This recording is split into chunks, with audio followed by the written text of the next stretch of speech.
Morning, everyone. At this time, I'll call the Crow Wing County Regular Board meeting for November 9th, 2021 to order. If you'll stand for the Pledge of Allegiance and a moment of silence, please. I pledge allegiance to the United States of America, and to the republic for which it stands, one nation, under God, indivisible, with liberty and justice for all.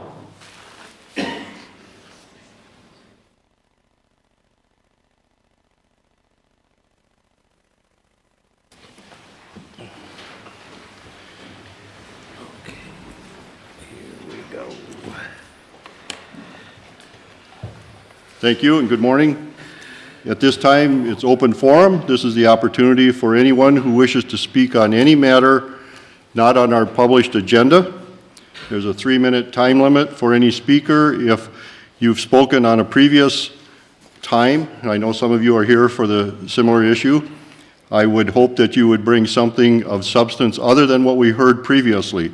So with that, if there's anybody interested in speaking, step up to the mic, give your name and where you live. Hello, my name is Ben Davis. I live in Crow Wing County. I want to thank you again, County Commissioners, Chairperson Barrows. Thank you for having this forum and letting the public speak. Last time I was here, I spoke on behalf of many people, and again, I find myself doing so. I wanted to bring a clarification because I think there may be a misunderstanding going on, and I put that on me for not being clear enough. We're not looking for an audit. I read a Minnesota statute that said an audit, or I'm sorry, not an audit, a recount. And I understand statute says that a recount has to be done within like 7 days. And I care not about changing an election or a recount in this county with the 2020 election. What we were requesting, and again I put this on myself, was for a full forensic audit because we have been disenfranchised. And so I just wanted to bring that clarification, and we're not alone. I'd like to say that too. A CNN poll came out showing that 52% of Americans have lost confidence in our election system. And for me, that's what this is about, is restoring these people's confidence in our elections right here at home in Crow Wing County. And these are good folks right here. We're good folks. We're not conspiracy theorists.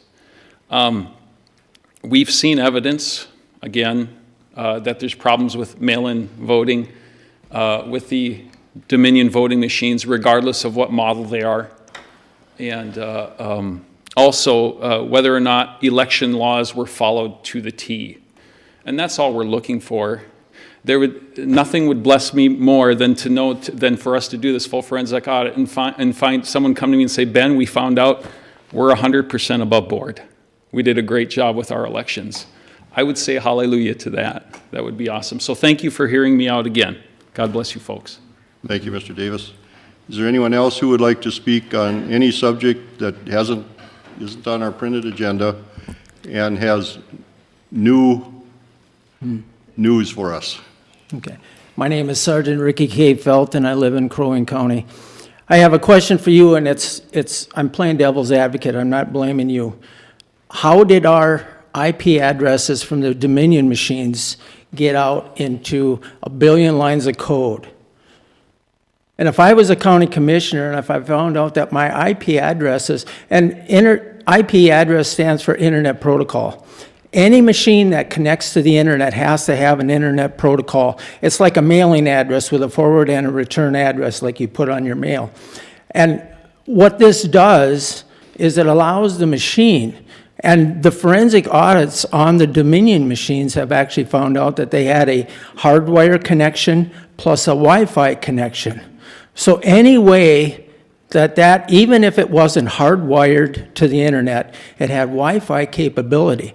And I don't think anyone here, myself included, knew that the Dominion machines had the capability to go onto the internet and actually communicate.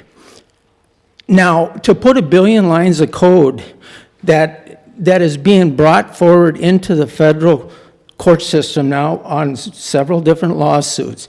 To put that into perspective, Google is 23 years old. They're a multi-billion-dollar computer company, and they just were able to reach the 2 billion lines of code. So it's taken them 23 years to make 2 billion lines of code. So how did this 1 billion lines of code, if it was fraudulent, how many people would it take to make 1 billion lines of fraudulent code in 2 months' time? The average computer programmer can make 10 lines of debugged code. Now, debug code means there's no mistakes in the code. They can do 10 lines a day. An average person can do 1,000 lines a day, but most of them will have bugs in it, and it will cause problems, and the program will actually crash, and it'll have to be redone. So the only thing, I do not think anybody here gave out the IP addresses. But the question remains, how did those IP addresses get into a system and be found in that they were actually communicating? The only thing that makes sense is that the Dominion Voting Company took those IP addresses and gave them to somebody else to actually communicate with those machines. Thank you for your time. Thank you.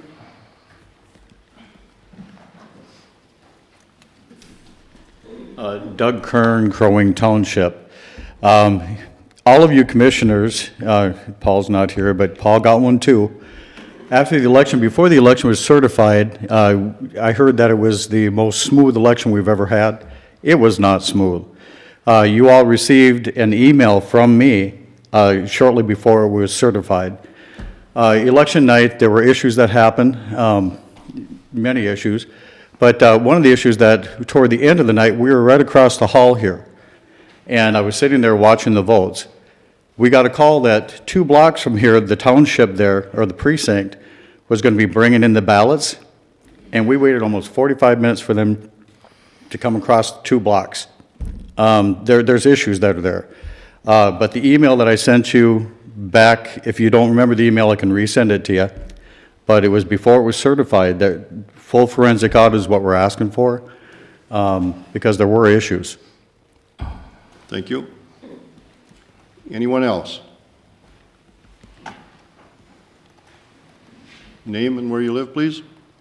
Mark Olson, 12336 Thompson Road. I've talked to a few county commissioners on the phone. They were very gracious. I thank them for that. And the ones I couldn't get a hold of, most of them, contacted me back. There's been reports after we were here last time. Number one, the fake news paper came out and said even the Wisconsin state said there wasn't any fraudulent things going on with the election. Just so happens 2 days after that, the Racine County Sheriff, and I hope all you guys watched him, came out and made a complete presentation on the unbelievable fraud in nursing homes in the election. 2 days after. I think that was God's providence, personally.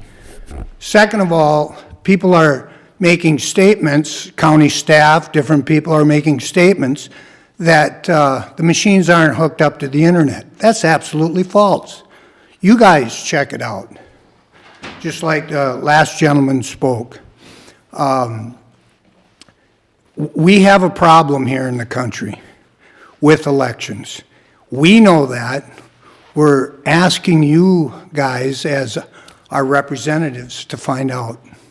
Thank you very much. Thank you. Come right up.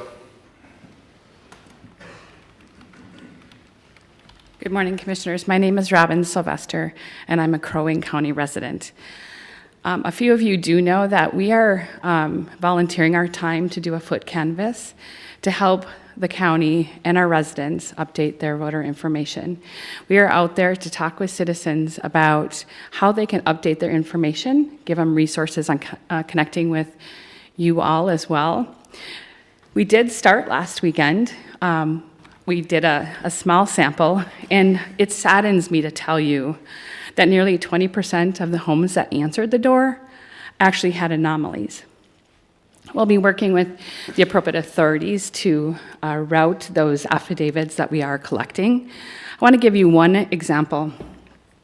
One house had 4 registered voters on the voter roll. 2 of those individuals never lived at that house.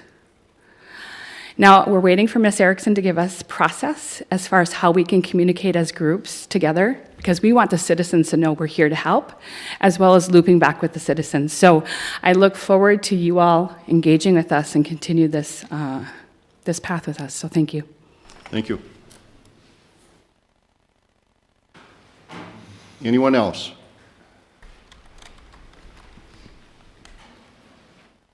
Seeing no one, we'll close the open forum then. District Attorney, I understand that you'll be leaving us for an appointment that you have, another scheduled appointment, so. Yes, Mr. Chairman, I apologize. As usual, I have conflicting schedules today. I don't have anything I was coming to present to the board today, but I did want to open it up if any of the board had questions for me. So what I would ask as the board chair, Don, is that you would get us a legal opinion on what we're able to do with regard to this issue, and that you would bring that forward to us when you have that answer for us, so that we are not doing anything illegal. I don't think these people are asking us to do anything illegal, but I just want to make sure that we're on legal ground when we look at the next step in the process. I'd be happy to do that, Mr. Chairman. Thank you very much. And with that, we'll move on to the review and approve of the minutes from October 26, 2021. I would look for a motion to approve. So moved. Motion by Commissioner Franzine to approve. I'll second. Second by Commissioner Brecken. All those in favor signify by saying aye. Aye.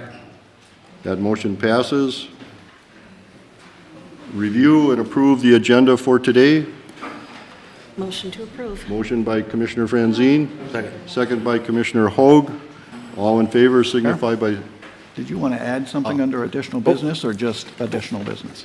I thought it would come under additional business. So all those in favor of approving today's agenda, please signify by saying aye. Aye.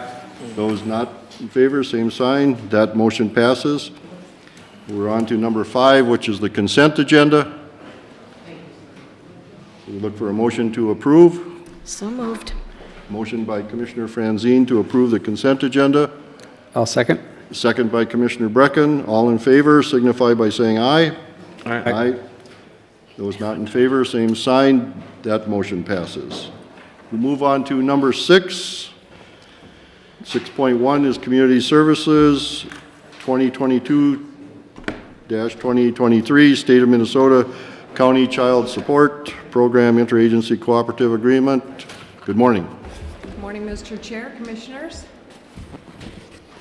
I'm Sheila Skogan with Sheila, could you Growing adjust them? Community Services. I guess Excuse you know me, what Sheila? town we live in. Sheila, Yes. could you adjust? Oh, them? I still have to, Yes. oh, I do have to Thank do you. this. Okay. I thought I had a huge voice.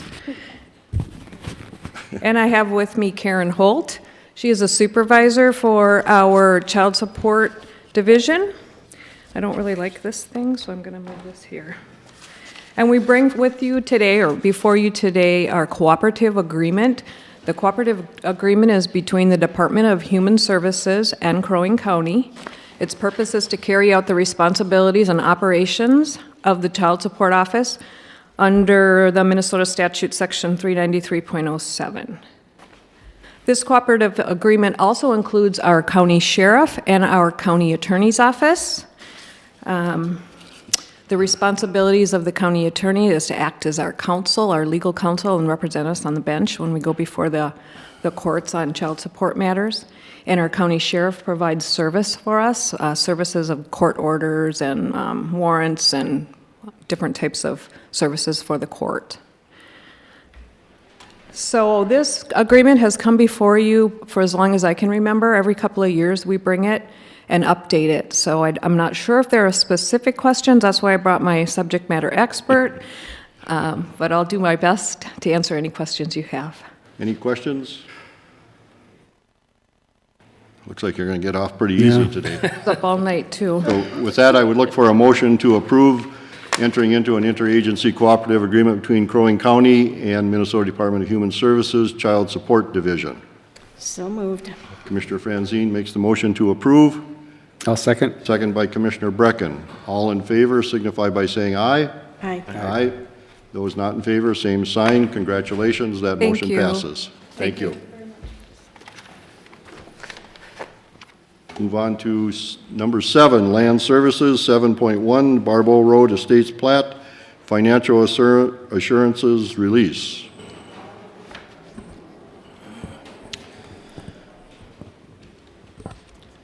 All right. Good morning, Mr. Chair and members of the board. I kind of chuckled a little bit at I was up all night. But I was not up all night for this one. So if there are no questions, no problem. This request is just to release the financial assurity for the plat of Barbell Road Estates, which was approved in August. I know there was a lot of discussion about the plat itself, but this one is just related to releasing the assurity for the stormwater, development of the stormwater management plan that they submitted. So per our procedure, we just go out to the site, we take photos. We brought the engineer who was involved in the planning of the actual stormwater plan that was engineered. And they agreed as well that it was implemented as planned. And we feel good about releasing their monies and that we've adequately protected the area on that plat. So it's a fairly straightforward request. I'll take any questions, otherwise be looking for a motion. Any questions for Jake? Motion to approve. Motion by Commissioner Franzine to approve the release of the financial assurance and construction of the stormwater management plan. Second. Second by Commissioner Hoag. All in favor signify by saying aye. Aye. Aye. Not in favor, same sign. That motion passes. Thank you, Jake. 7.2 is the IRRB Regional Trail Grant Program application, and this would be for over in the Cuyuna Range area. Yes, good morning, Mr. Chair and members of the board. If you recall, back in September, there was an injury to a mountain biker on the trail, on the Cruiser's Kettle Trail, and the EMS services had difficulty accessing them in a timely manner. And so Land Services took action right away and fixed up the road and spent approximately $29,000 on road improvements to improve that access and make it safer for that trail. And we have additional work planned for next spring with additional road improvements and acquiring some high-resolution aerial photography. And we learned that the IRRB has grant funds available to help cover some of those costs. And so that's what this is here today. And the IRRB requires a resolution from the board to be included in the grant application. And that's the resolution on the screen up there. So. And for clarity, this is a 50-50 match. Correct. To get to that $58,000 of the total grant. So 29 from us, 29 from them. We've already spent our portion of it, so we've met the threshold correctly? Exactly. Correct? Correct, yep. And then the second thing is, will this only impact that one trail? Or are there other trails that we will be addressing that might be equally as inaccessible? This is only for that one trail, but there is continuous opportunities to apply for additional grants in the future if we're looking to improve other trails. Okay, any other questions? With that, I would look for a motion to approve. Move approval. Commissioner Hoag makes the motion to approve. Second. Second by Commissioner Franzine. All in favor signify by saying aye. Aye. Aye. Those not in favor, same sign. That motion passes. Thank you. Thank you, Ryan. 7.3, the Bowser Natural Resources Block Grant.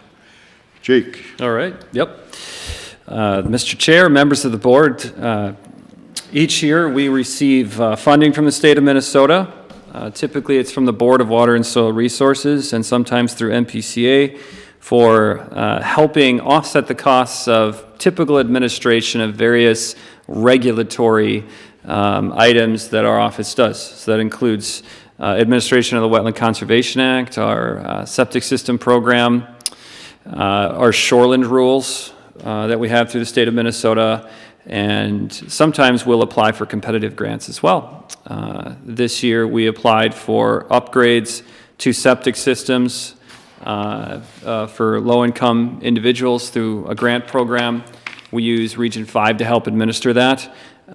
All of those monies that we are going to be receiving to the tune of over $200,000, we just need board action to authorize basically that we receive those funds from the state of Minnesota for the work that we're already doing and for those grants. So we're just looking for an authorization to have myself sign that grant agreement and for the board to authorize that. Any questions for Jake? I would look for a motion to approve. Also move. Second. Motion by Commissioner Brecken, second by Commissioner Franzine. All in favor signify by saying aye. Aye. Aye. Those not in favor, same sign. Motion passes. Jake, congratulations. Thank you. Thank you very much. Next, we'll move on to number 8, the county engineer, Mr. Bray. 8.1, advertise for sealed bids, various road projects. I know you provided us with a whole list of projects coming up in 2022, so. I did, and good morning, Mr. Chair and members of the board. We're back at the Highway Department busy making a map, and so Therese, if you could bring up probably the busiest of them all. I'd like to give you a graphical representation. We did not have that ready for the packet, but I'll go through it today. Here's the big long list that is in your packet, and I'll go through each of them real quick and explain maybe where the funding source is, if that's okay. You can certainly cut me off at any time. Yes, Therese, this one. And so this is a graphical representation of all the projects that we're going to do in 2022. And it's pretty busy. You can just tell how much work we've been doing over the summer to prepare for next year. And we will continue to prepare for throughout the winter. I always, when I run into people in the public, they always say, hey, you know, is it your busy time? When's your busy time? Every time. It's just different kind of busy. So we just got done with our construction season, and our staff of 8 is in the office developing these so they can be bid next year. And that's what the request for board action is to allow us to go out for bids for these. We're going to not all do them next week. We're going to do them as time allows us or ready as the timing is right for us to maximize our bidding potential, so to get the most competitive bid. So it might start, we might have some in December, we might have some all the way up through March. So, but in the next few months, all of these will be let. So you can see there's a great distribution there. So going through the list, any questions before I get to the list? Okay. Let's see, the first one on the list is the replacement of a bridge at Lower Dean Lake. That's in Doug Hogue District 5 district up here in the 2nd assessment district.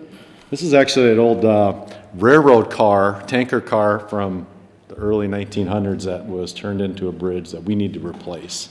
It's on a low or minimum maintenance road, but it is one that has been giving us troubles.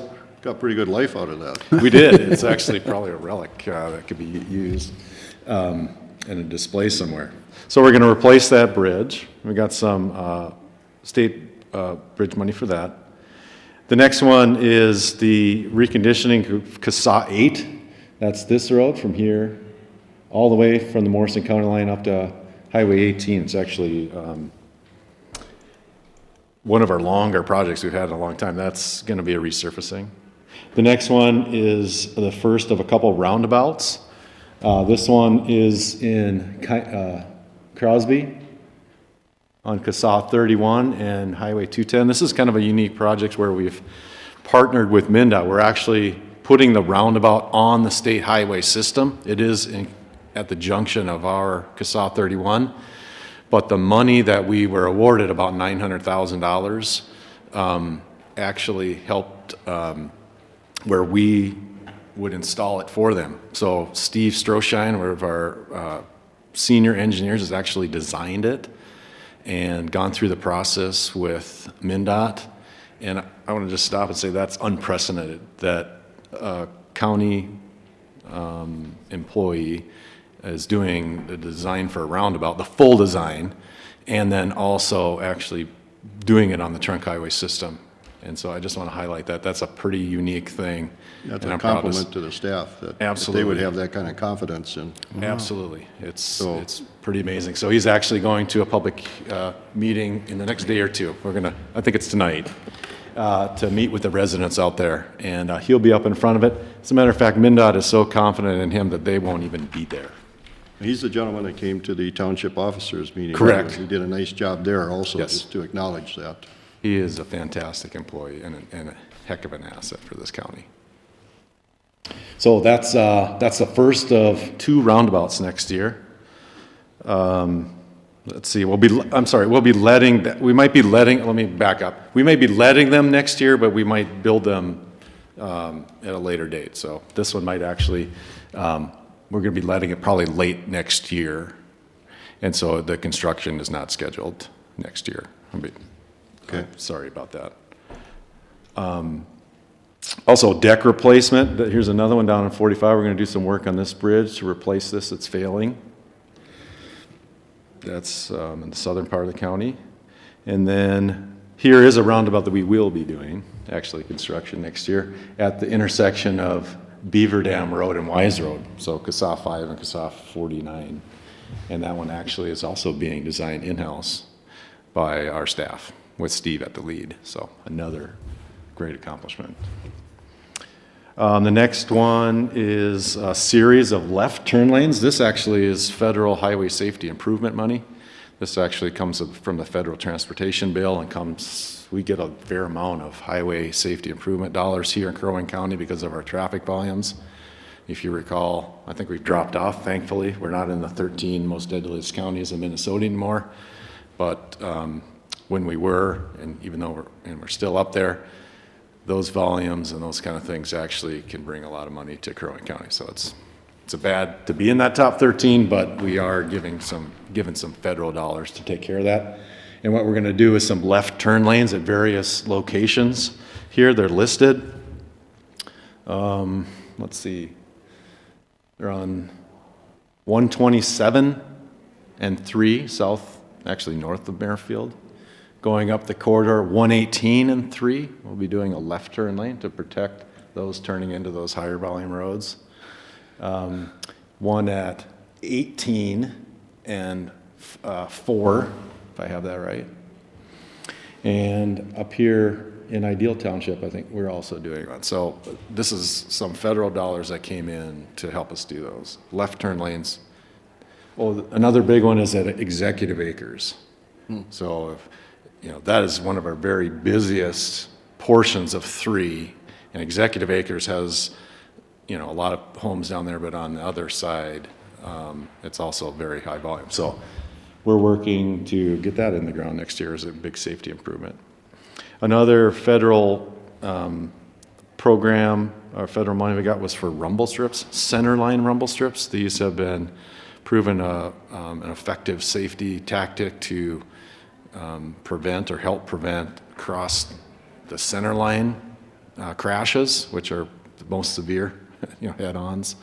And we are proposing those in a number of locations. Let's see, it's this purple color. So on 11, east of Highway 3, on your way to Crosby, Highway 1, west of Emily, and then down here in Casa 2 from State Highway 25 all the way to Mille Lacs Lake and the county line. And I think there's one on 28 also, right there in Crosby.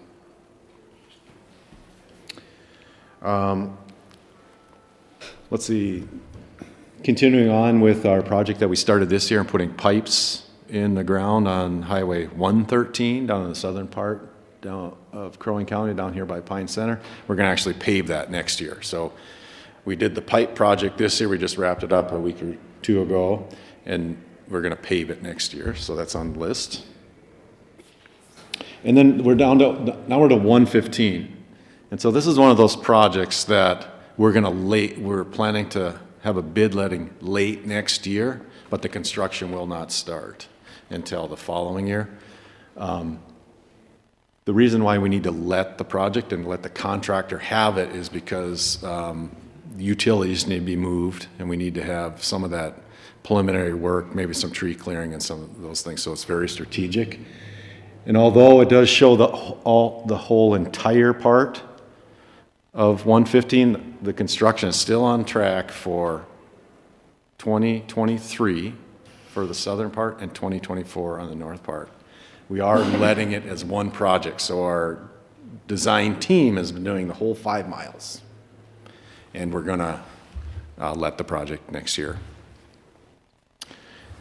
So I have to tell you that I was at a meeting last week, and I sat with a couple ladies who, unknown to me, live on 115, and they acknowledged that, and I thought, oh boy, here we go.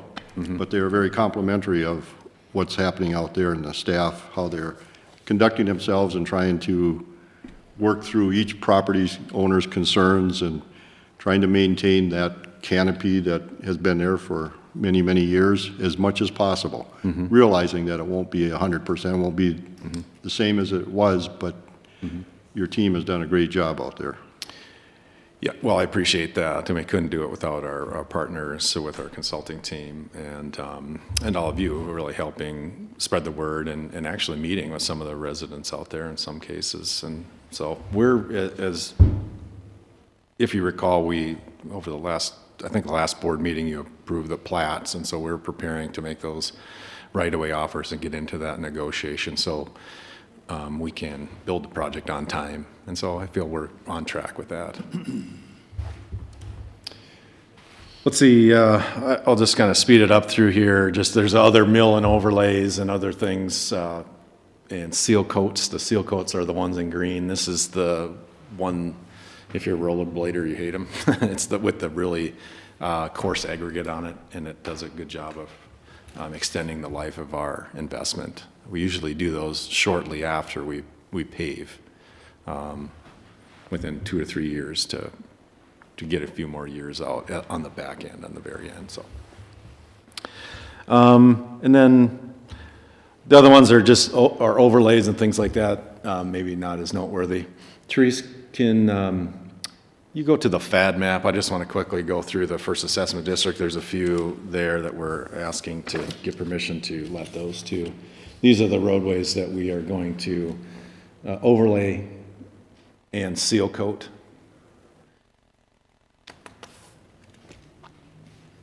So some up near, oh, I don't know what these are. Landmark, River Ridge, Hartley Drive, Heritage Road, Indigo Drive, and then Carolyn Lane. If you recall Carolyn Lane, the residents came in there and asked to be have the road paved. That will be on that contract too, and that will provide them some cost of economy of scale savings.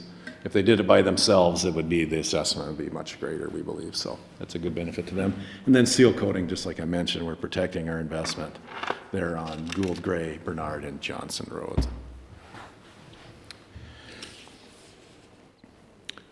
And then there's some other projects in there that are maintenance related that aren't on the map. And I'd be happy to answer any questions. That got through it really quickly, but.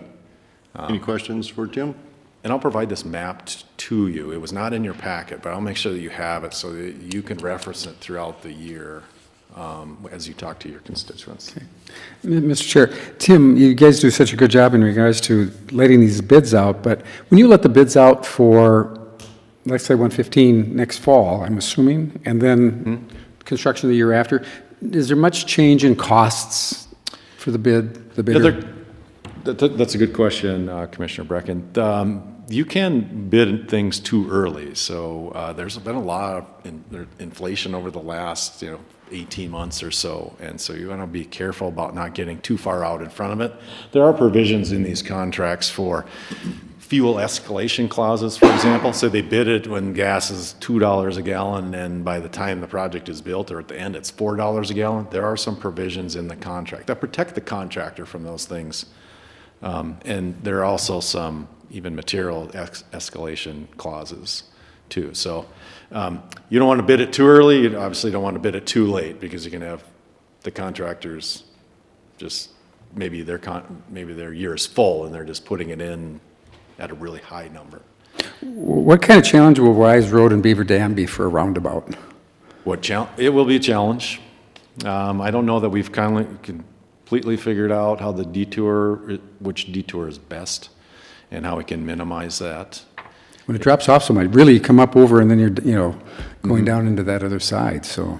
Well, that one is almost designed to. And so we've gone through those exercises. The construction staging, trying to figure out how the detours work, what needs to be built first and what needs to be built last. That's kind of an art, and we're still working through some of that. There will be some traffic impact, but it's worth the wait. That intersection, as many of you know, and anybody that's listening know, that is a challenge, and we'll be very happy to have that fixed up. Okay. Any other questions? So with that, I would look for a motion to approve the resolution that's attached to advertise for sealed bids. So moved. Second. Motion by Commissioner Franzine, second by Commissioner Hoag. All in favor signify by saying aye. Aye. Aye. Those not in favor, same sign. That motion passes.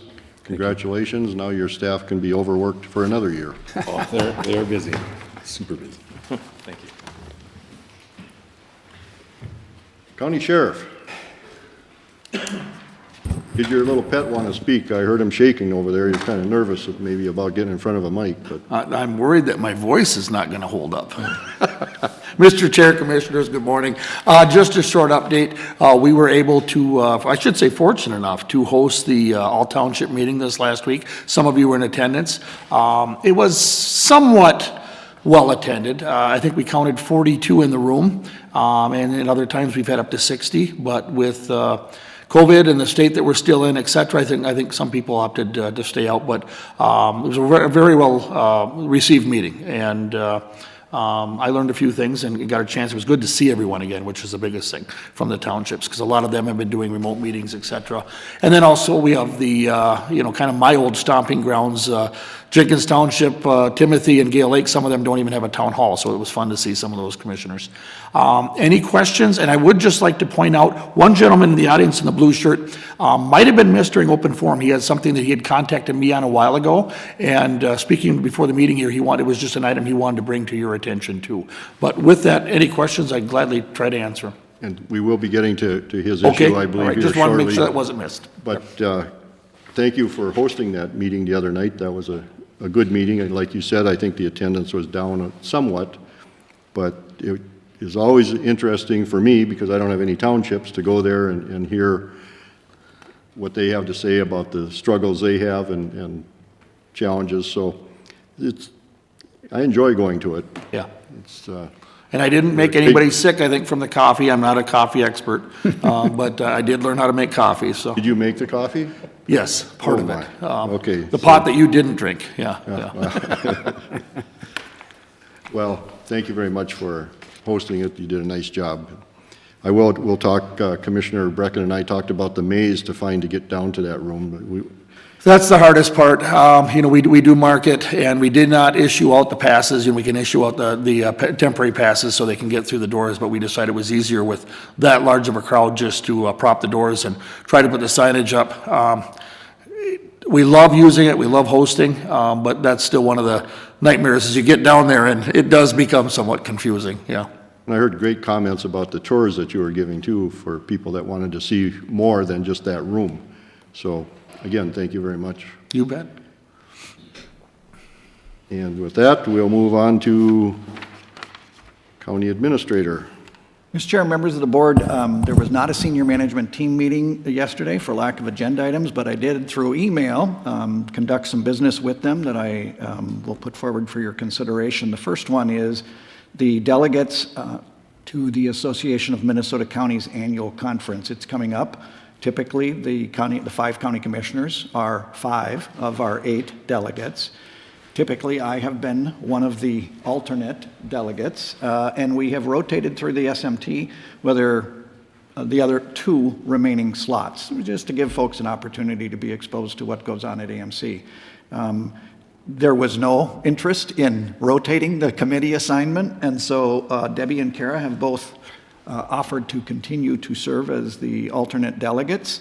Mr. Chair, you can make those appointments if you wish. Any objection to me making those appointments? I will make those appointments then. Congratulations to both of you, all of you. Mr. Chair, related to that, it is time to select our voting delegates and alternates to MCIT. They also hold their annual convention in December. Historically, Debbie has been the delegate. I've been the alternate. You certainly could choose a county commissioner to serve if you wish. I didn't hear any interest in changing that assignment either, and so, Mr. Chair, if you are so inclined, you could make that appointment. I will make that appointment. We're more than willing to pass that responsibility off to the staff, so thank you very much. And then finally, Mr. Chair, under the miscellaneous related to the senior management team, we also got correspondence this week from Sourcewell. They have a board of directors election that occurs. We're part of subregion 4, which is cities and counties. There are some other subregions of school districts. The nomination form needs to be returned by December 20th. Currently, the seat is held by Mike Wilson in Morrison County. I'm not sure if I think it's term limited out. Yes. And so I think Mike is term limited out. Commissioner Barrows has told me that he would be interested in being nominated for the seat. I don't know if any of the rest of you have any interest in being nominated for the seat, but I put it forward for your consideration as to whether or not you wish to make a nomination. Can we nominate? Okay, Yes. I'll nominate Steve Barrows. I'll second. All in favor signify by saying aye. Aye. Well, thank you very much. I appreciate the support, and I look forward to the opportunity to run for that position. We will submit that on your behalf, and then there is an election, so we will see a ballot at some point. And when we do, I'll make sure that you get a copy of that. Mr. Chair, I also have on your agenda and in your packet a request for board action to set a public hearing for a road vacation in the unorganized territory. We did receive a petition for this road to be vacated. It is part of an original plat in the unorganized territory. And so acting as the town board, we're suggesting that you should schedule a public hearing to be held on December 14th at 5:45 regarding vacating that portion of Wonder Road. There are some issues here with this one, so I probably will contact the county attorney and make sure that he's prepared to talk about it as well. Okay, I'll make that motion. Commissioner Franzine makes the motion to set the public hearing for December 14th, 2021 at 5:45 p.m. Do I have a second? I'll second. Second by Commissioner Brecken. All in favor signify by saying aye. Aye. Aye. Those not in favor, same sign. That motion passes. Thank you very much. I'm happy to answer any questions about anything related to county government. Any questions related to county government? You could ask me questions not related to county government, but I doubt I'll have an answer. All right, we're into additional business, and Yep. Commissioner Brecken, I believe you have something you'd like to bring forward. Yes, Mr. Chair, if we could, I'd like to open up the additional business and have some discussion about obscene signs that are displayed within the county on people's cars, that kind of issue. We do have a gentleman here that would like to come forward and address this. If you would step up to the mic, please, and give us your name and where you live. My name is Steve Rell. I have a lake place at 11844 Lake Trail in Cross Lake. Mr. Chairman, Commissioners, thanks for letting me come here today. I come to ask you to help protect my rights and to help to give a tool to law enforcement to protect some of my rights. When my wife and I got up to our lake place a couple Thursdays ago, our neighbor, as we drive into our property, he has a dock section. He had a 3x5 flag on his dock pole that had a 4-letter word, and the letters were, probably about that big, so it was very easily read from 100 feet away or whatever. And we have grandkids and friends who come, and my wife and I were offended by that. And I talked to my neighbor, and he kind of just didn't seem to care. So, then I contacted the chief of, or the police department in Cross Lake, and an officer, and he called me and referred me to the chief. And so I emailed the chief saying, hey, can you help? Is there anything you can do to get that flag removed? And he pretty much said that there's no ordinance or law in the city of Cross Lake that could help me. So then I contacted Sheriff Goddard and said, hey, is there anything Crow Wing County can do to help me protect my rights to the enjoyment of my property? We were afraid that come spring, on docks all over on the Whitefish chain, there was going to be this flag. And I got to say that the flag also does mention the current president of the United States. But, my issue is more with the obscenity rather than the political part of it. So the sheriff said, no, there's other things that have happened in the county, but we really don't have a law either that helps him, protect other citizens from seeing that kind of material. So then, then I started to do research on the internet. And this issue is a problem for communities all over the country right now. It's not just in Crow Wing County or the city of Cross Lake. And there's been a lot of communities that have moved forward with, amending their existing sign ordinances to add a part that it's under the prohibited signs and devices section of their sign ordinances. And they pretty much have a chapter that it reads, signs that bear or contain statement, words, or pictures of an obscene, pornographic, immoral character, or which contain advertising matter which is untruthful. So that's what, this is from a city, I found on the internet, I found cities who have passed ordinances. There's a lot of controversy, and because of, a lot of people say it's First Amendment rights. I did find a document from the U.S. Justice Department online that talked about a Supreme Court ruling that says that obscenity is not protected by the First Amendment. And there's a test in that document about what really is obscenity. I believe that, that flag meets that test. Luckily, in my situation, the mayor of Cross Lake contacted the homeowner, and they took the flag down. So, but I'm just afraid that going forward, there's going to be this, and to me, it's about enjoyment of the lake and the quality of life, in Cross Lake or Crow Wing County. The city council in, I think it was Punta Gorda, Florida, that did pass this ordinance. And I did send a copy of the verbiage of that amendment to their ordinance to Mr. Brecken. But, the city council down there said, free speech is not absolute. An ordinance which bans indecent speech on signs in public places in order to protect and enhance the city's residential character and its economic base. That's why they did it. In my work trying to figure out what to do, I contacted some people from a big association on the Whitefish chain. And a gentleman who responded, he said, no matter what an individual believes politically, there's no room for incivility. It demoralizes and weakens us as people and as a country. And, that's what I believe. And I understand if you take action, someone might sue you. But there's a lot of people like me that would support that action if you passed an ordinance or amended your ordinance, 2,000%.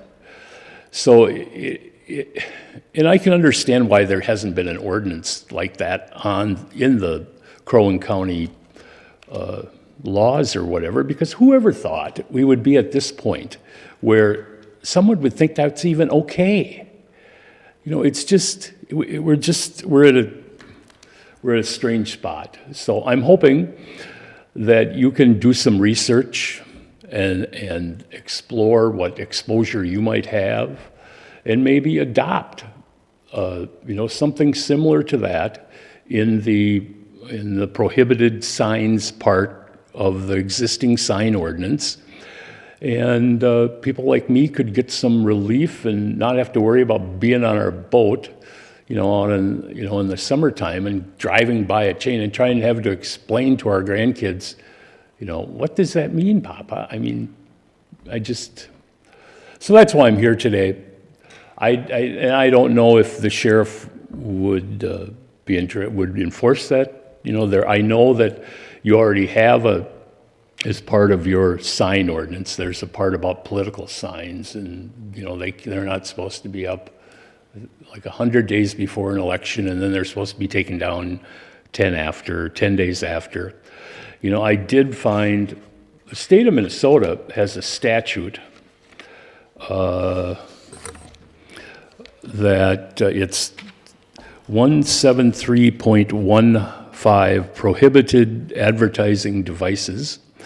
And item 3 says, which contains statements, words, or pictures of an obscene, indecent, or immoral character such as would offend public morals or decency. So I don't know if you could refer that law to the county attorney and he could make a judgment on whether or not the sheriff could use that existing state law to try and help people like me. So that's why I was here, and I appreciate the fact that you let me move to the agenda and not be limited by the 3 minutes.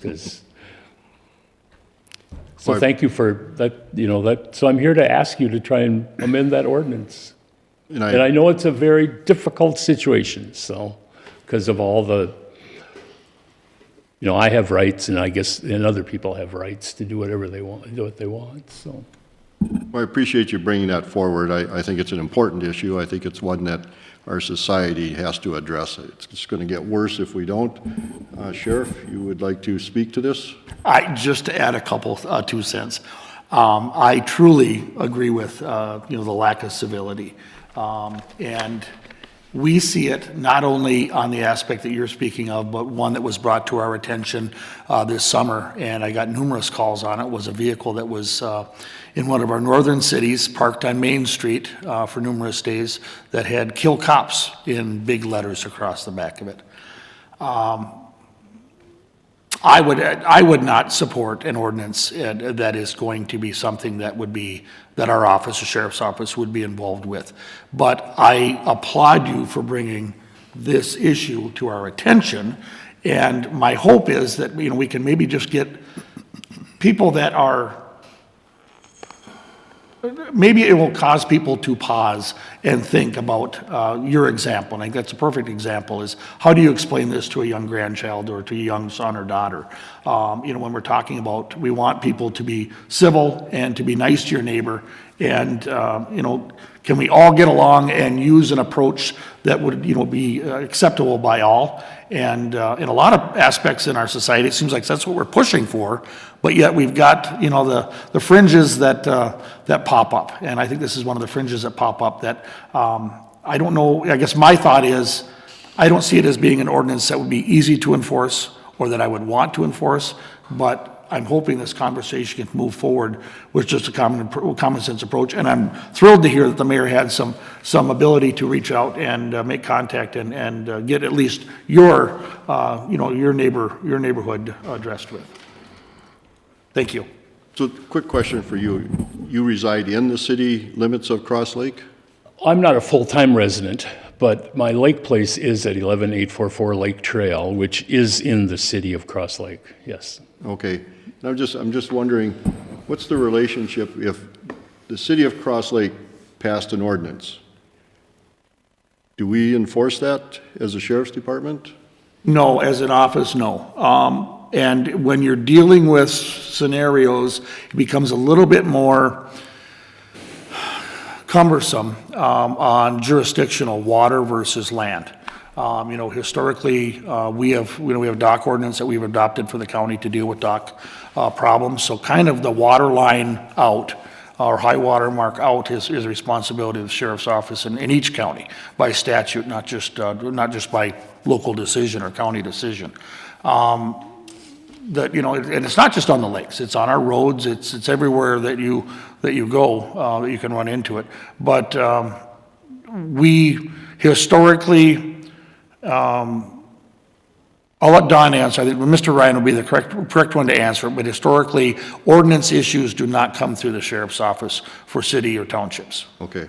And, I went to the safety committee hearing in Cross Lake, and I did speak before the Cross Lake City Council. They were telling me that it's the sheriff who covers the lake, or is the one that would enforce. Cross Lake doesn't have the authority to enforce stuff on the lake because it's Crow Wing County. I'm not know if that's exactly right, but that's what they were telling me. And they were both the committee and the council were supportive of, my request, and they thought I should contact this board and see if they would do anything first. So I would find it interesting, and perhaps Mr. Hooley, you could, and we might have to go to Mr. Ryan for something, but it would seem like you could make the leap that a dock is an extension of the land, and then the government unit that rules the land would be responsible for anything that appears on that dock. I don't know what your thoughts are. I know yours are thoughts. We'd have to get a better understanding from Attorney Ryan. Mr. Chair, I believe that probably a city or a county could pass an ordinance, and we have examples not that far from here where that has been done. The city of Little Falls passed an ordinance regulating signs and speech, and they spent a fair amount of time in court litigating that. Let me echo Sheriff Goddard and say the coarseness with which we will address each other is sad to me. It is sad to me. When did it become acceptable to drive around town with F anybody on your truck? I don't get it. It's not necessary. That said, the Supreme Court has said, and I think properly so, free speech, right? So they will apply the strictest test of government interest to free speech. We can regulate time, place, and manner of speech. You referred to one of those regulations when you talked about the political signs. We're not regulating the content of the sign. We're regulating when you can put them up and when you have to take them down. And so government can do time, place, and manner restrictions on speech. And I also agree with you that free speech isn't absolute. You can't yell fire in a crowded theater. We all know this, right? And I think there's going to be a real uphill struggle, unfortunately. Just because you have the right to do something doesn't make it the right thing to do. And for me, it's sad that a minority gets to project or say what the majority has to accept. I mean, we don't have to take, nothing good happens a lot of times unless you take a chance or if you go out there and attempt to do something. I'm a firm believer that if an ordinance was passed and a law enforcement person showed up at your door and said, hey, the community doesn't really like that. Can't you just take it down? I can't believe that most of the people wouldn't just take it down. To go into court, and try and fight a law, just the advance that you have to, or the retainer you have to pay to an attorney, is easily $5,000 to $10,000 over an issue like this, and you want to have your name tied to it and be in court, and I just think people would fold and just take it down. But But you can't call law enforcement and say, can you help? Can you go out there? Because there's no ordinance that says, yes, it shouldn't be there. So I know it's a tough issue, but for me, I just feel like I need to say something. Because at least, I'm sorry, I feel better that I stand before you and say, I don't think this is right. So hopefully you can find some way to, to help it not be in our community, so. I appreciate you bringing this forward. I think it's an important issue, and I think there are better ways to express feelings about issues, and that, you're talking about the verbiage, and they could use better words to get the same meaning across without going down that path that they've gone. Yep, well, and thank you, and Mr. Brecken, I'll email you to see if anything happens over the next 30 days or whatever, and hopefully you can figure something out for me. All right. Well, thank you very much. Thank you for your time. Appreciate it. With that, I have one other thing. Thursday is Veterans Day. I think there's a program over at the high school in their auditorium. Thought I read that in the paper. And the bridge also, I believe there's one at the bridge. Do we do the? I know they do that on Memorial Day. That's Memorial Day. I'm sorry, Mr. Chair, I'm sorry. So if you're so moved, you could be at that event on Thursday. And other than that, I have nothing to, let me just add that we should always celebrate our men and women of the armed forces. They do a wonderful job of keeping us in our ability to have these kind of meetings and this open dialogue. Even though it's painful at times, it is the right thing to be able to do. But the life that we're afforded is second to none in this world. So with that, I would look for a motion to adjourn. So moved. Motion by Commissioner Franzine to move, or to adjourn. Commissioner Brecken seconds that motion twice. And with that, I would look for a vote. He really Those in wants to. favor signify by saying aye. We are adjourned. Thank you very much, everyone. Start on the track.